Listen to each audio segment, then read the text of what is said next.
Alors, on a déjà testé la méthode get. Maintenant, on va commencer à tester les deux, get et post, avec maintenant un client comme Postman. Donc, Postman est un logiciel de test qu'on va utiliser pour tester les API. Donc, on a deux API, message 1 et message 2. On va essayer de les tester ici. Alors, notre logiciel Postman permet de tester les web services. D'accord? Alors, regardez avec moi. Alors, la première des choses à faire, regardez, je dois aller vers ici, File et New. Et là, on choisit HTTP Request. Ça veut dire on va créer une requête HTTP. Alors, je clique ici et vous allez voir ça. Bien, c'est ce qui nous intéresse. Alors, on a une requête get ou bien post, put, patch, delete et ainsi de suite. Hein? Donc là, vous voyez plusieurs. Donc, je répète, là, pour arriver à ça, il faut tout simplement aller vers ces trois flèches, ces trois lignes, File, New. Et après New, vous allez vers HTTP Request. Et voilà, vous pouvez écrire votre requête. Alors maintenant, regardez. Moi, dans mon web service, au départ, j'avais quoi comme API? J'ai quelle méthode? J'ai la méthode get. D'accord? Et c'est quoi le nom? C'est ça. C'est message 1. Donc, regardez ce que je vais faire. Je prends déjà cette URL, quand vous remarquez, copier.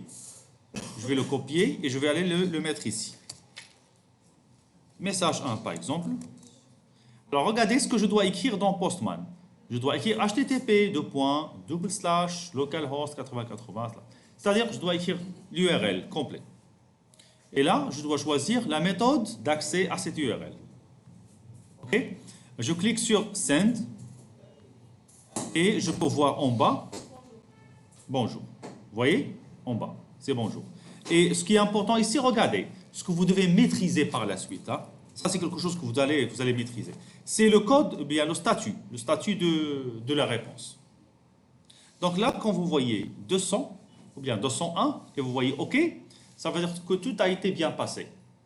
Donc il n'y a aucun problème.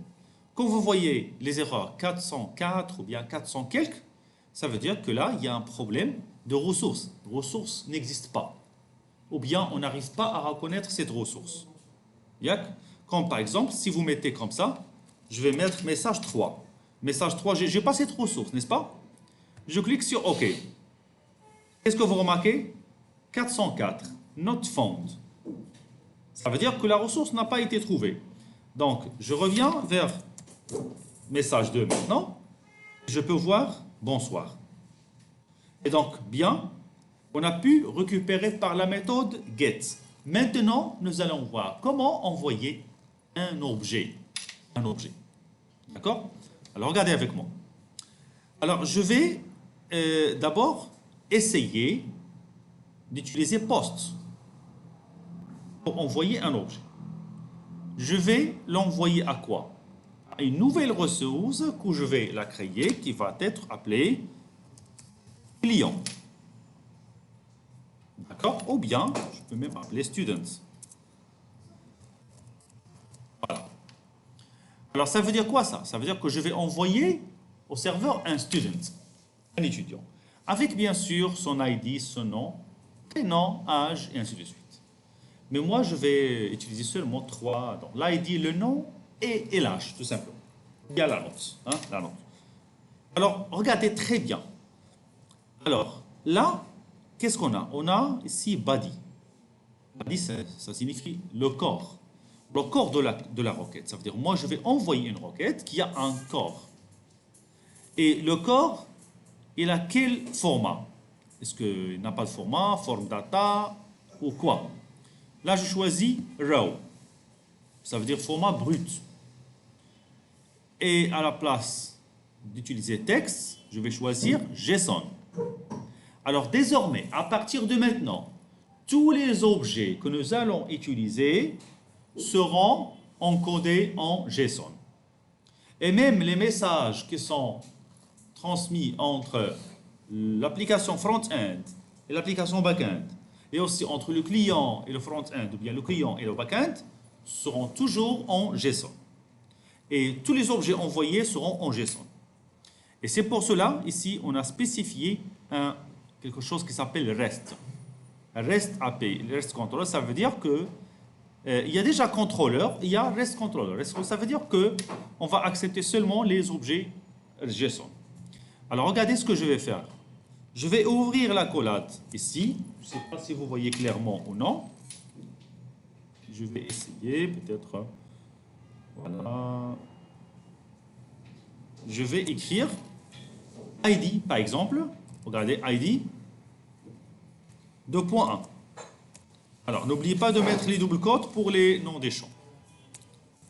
Je vais mettre nom 2. Par exemple Slimani. Mais puisque c'est une chaîne de caractères, obligatoirement, je dois mettre un en double quote. Et là, je vais mettre la note. 2.14. Alors, c'est quoi ça, ce que je viens d'écrire maintenant? C'est un student. Accolade. ID 2.1, nom 2.Slimani et note 2.14. Alors, je vais essayer d'envoyer cet objet à quoi? À l'application backend, n'est-ce pas? Regardez l'erreur.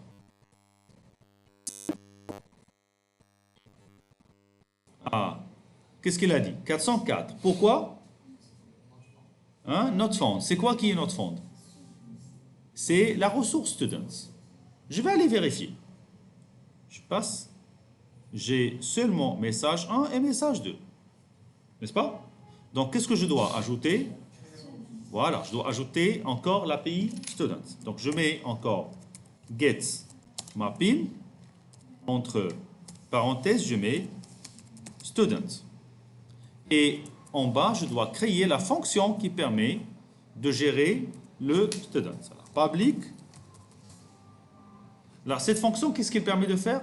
Il affiche tout simplement un objet student, n'est-ce pas? Public. Qu'est-ce qu'elle renvoie? Cette fonction. Hein? Normalement, elle doit renvoyer un objet student, n'est-ce pas? Donc, je dis quoi? C'est quoi student? C'est le nom de quoi? Non, regardez. Normalement, j'ai string, j'ai int. Et est-ce que j'ai le type student? Je n'ai pas encore le type student. Donc, je dois créer.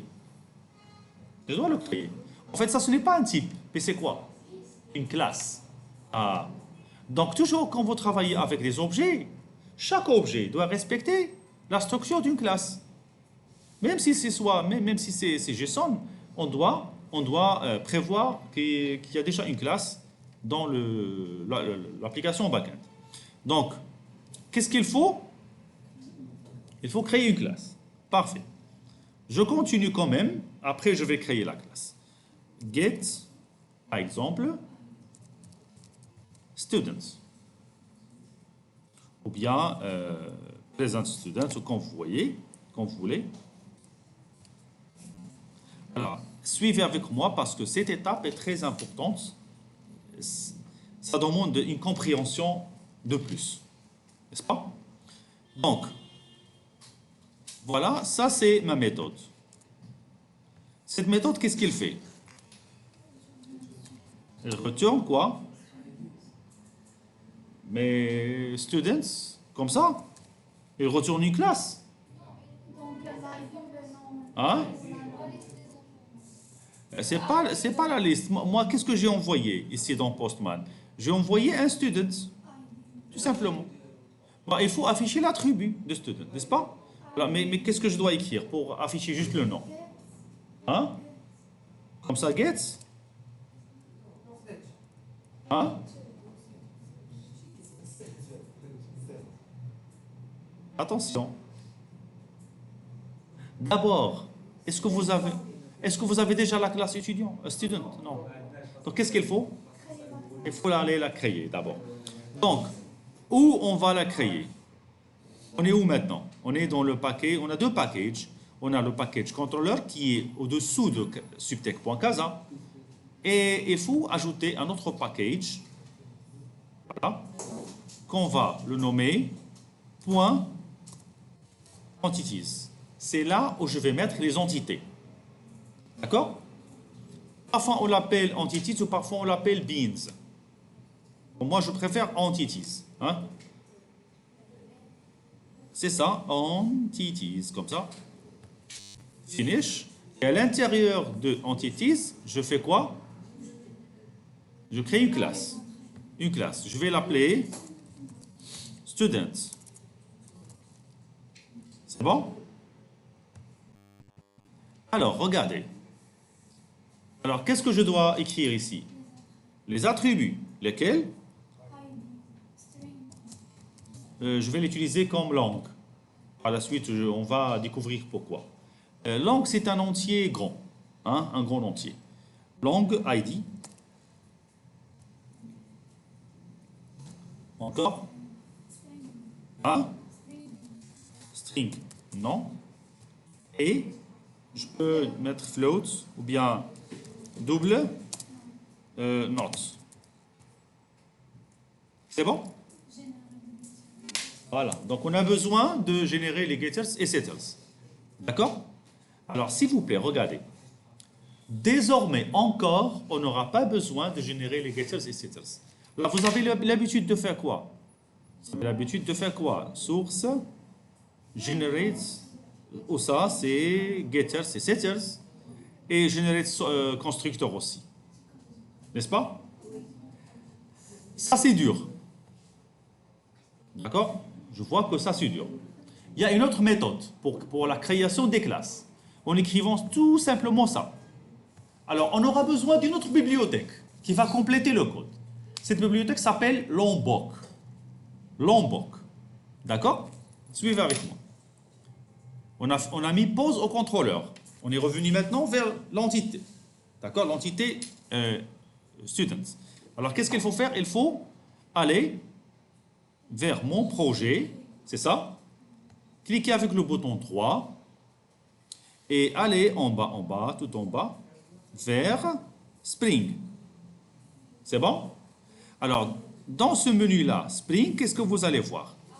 Add start, ça veut dire j'ajoute un autre start. Ça veut dire j'utilise ça si vous voulez ajouter encore une autre dépendance ou bien une autre bibliothèque. Je clique sur Add starters et regardez ce qu'on va avoir. Ce qu'on va voir, c'est ça, tout simplement. Il faut écrire tout simplement Lombok.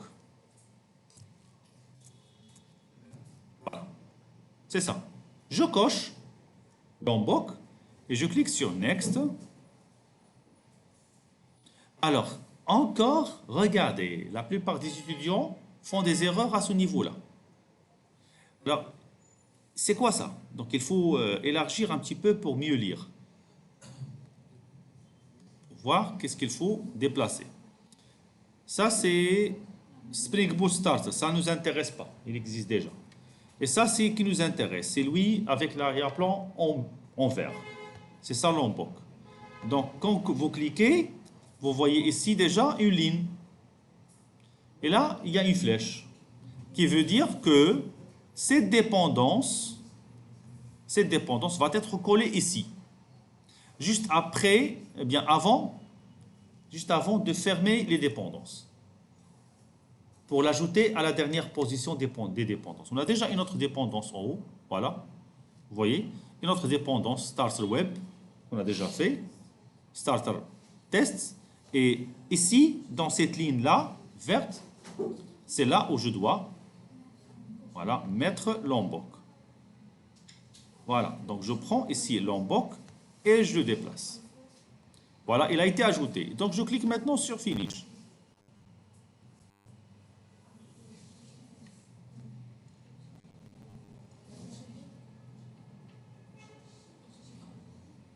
OK.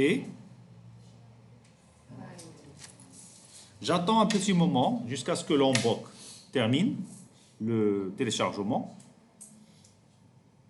Alors maintenant, bien sûr, après avoir terminé l'installation de Lombok, il faut revenir vers la classe Students. Et comme vous allez voir à côté, à droite, regardez la description de la classe. Dans la classe, il y a seulement trois champs, ID, nom et note. Alors là, regardez ce que je vais faire.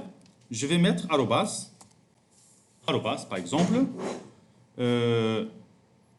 all args constructor. Qu'est-ce que vous voyez ici? Hein? Donc il y a un constructeur qui vient d'être créé. Encore, je peux revenir à la ligne suivante et j'écris no args constructor. Qu'est-ce que vous remarquez? Hein? Donc automatiquement il a créé le constructeur par défaut.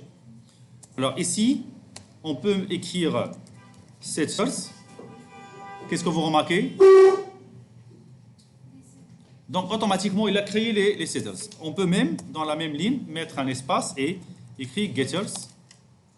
Voilà. Donc il a créé aussi les getters. Donc il y a aussi d'autres choses. Donc moi, qu'est-ce que je vais faire? Je vais mettre à la place de getters et setters, tout simplement, je vais mettre data. Et regardez. Donc il a ajouté les getters, les setters, la méthode equal, can equal, hashcode, toString et ainsi de suite. Donc il a mis tout, tout ce qu'on aura besoin. Maintenant, je peux supprimer la notation getter et setter. C'est bon? Vous n'arrivez pas à voir, alors j'agrandis un petit peu. Ah oui, celui à droite. Donc, Lombok tout simplement permet de compléter et de générer les méthodes de la classe. Donc, généralement, qu'est-ce que vous allez ajouter? Toujours all args constructor, no args constructor et data. C'est tout. Et ce n'est pas la peine de compléter le programme. Donc ça, c'est déjà suffisant.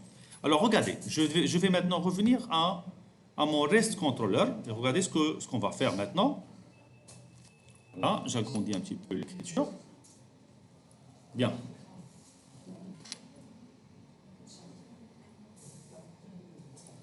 Donc, on a fait quoi tout à l'heure? On a ajouté un get mapping pour la ressource students. C'est bon? Pour la ressource students. Ensuite, on ajoute quoi?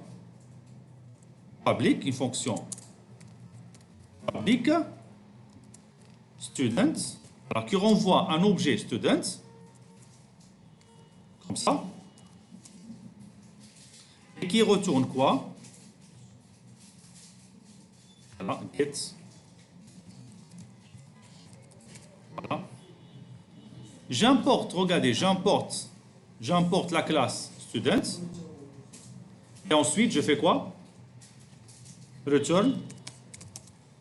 Alors, s'il vous plaît, regardez. Regardez cette notion-là.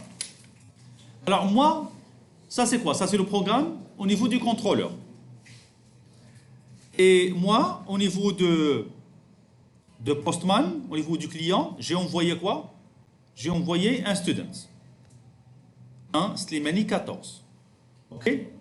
Alors, cette personne-là, ou bien cet étudiant, sera reçu par qui? Par le contrôleur. C'est bon? Il a été envoyé par le client, par Postman, qui joue le rôle du client, et il doit être reçu par le serveur, ou bien surtout par le contrôleur. Donc, il sera reçu exactement par quelle API? Par cette API-là.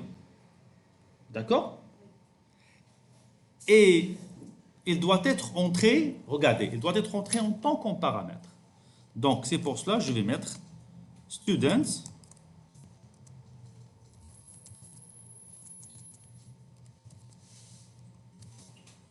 student S. C'est bon? Student S. Alors, et là, je mets S point, quoi? Get nom, par exemple. Et je renvoie le nom. Mais regardez, ici, j'ai pas renvoyé un string. J'ai envoyé student. C'est pour cela que je vais renvoyer tout le student. Alors, je ne vais pas prendre le nom, bien l'âge ou bien la note, seulement S. Alors, ça se voit, ça a l'air fonctionnel, mais je sais très bien qu'il y a quelque chose qui manque. Il y a quelque chose qui manque. Regardez, c'est quoi? Je vais aller vers ici, je choisis post. D'abord, est-ce que c'est moi, qu'est-ce que j'ai mis ici?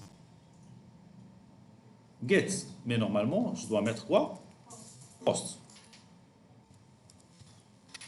Voilà. J'importe post mapping. OK? Bien, je redémarre le projet, puisque je viens de le changer.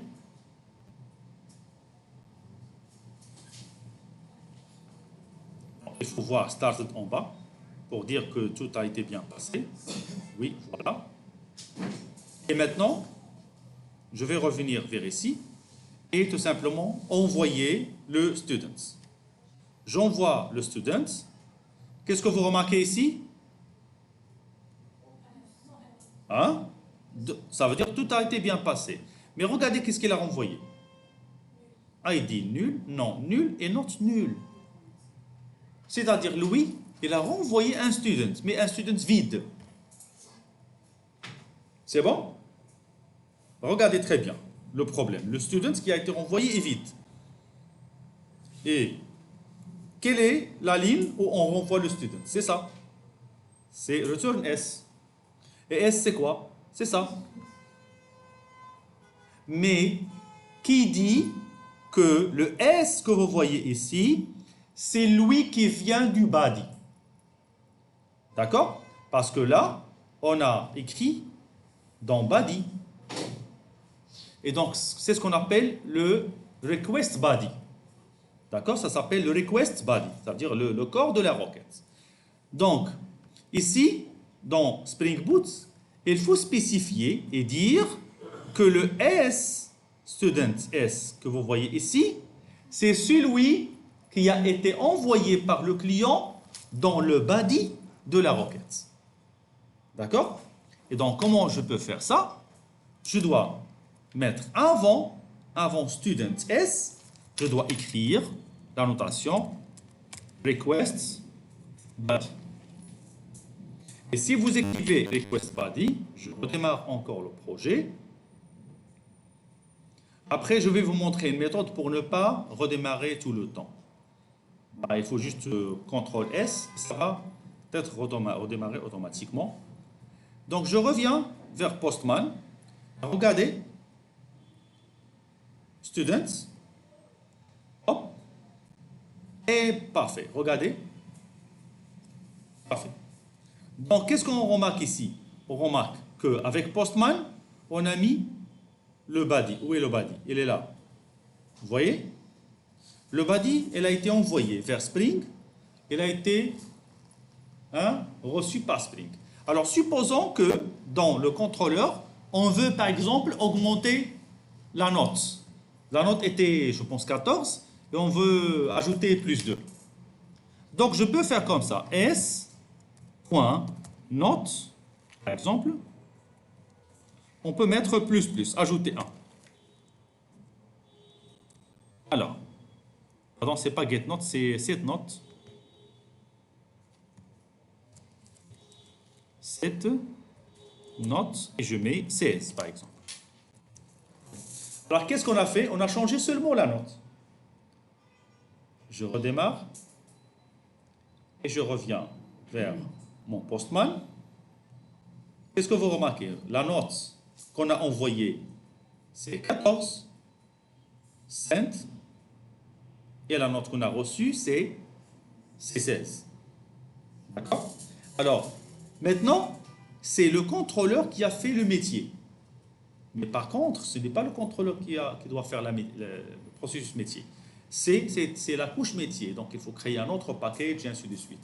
Mais ce n'est pas notre objectif pour le moment, puisque c'est un très petit traitement à faire. C'est bon?